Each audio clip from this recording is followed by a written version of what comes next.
Hi, and welcome to the tip of the month. This month we're talking about diving into the root of the problem and not just addressing the symptoms.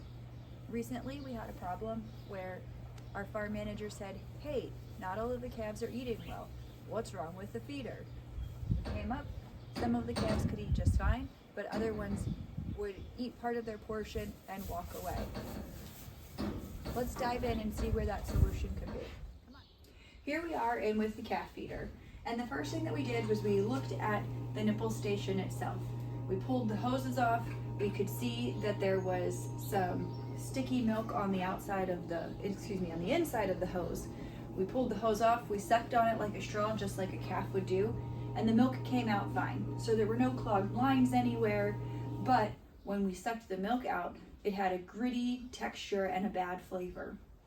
So we looked at what were some of the potential settings in the feeder. We didn't just stop at one possible solution, we dove into the root.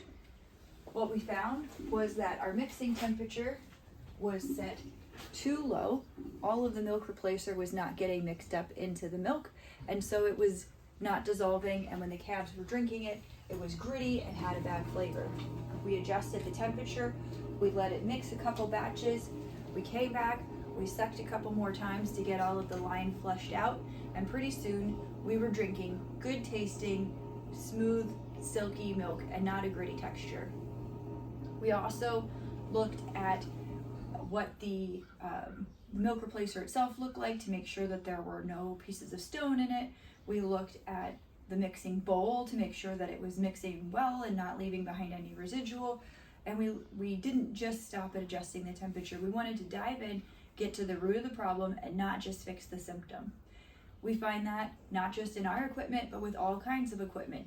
You've got a problem, you think you fixed the problem, but sometimes it's just the Band-Aid, and you need to dive in and make sure you're fixing the root and not just whatever the symptom is.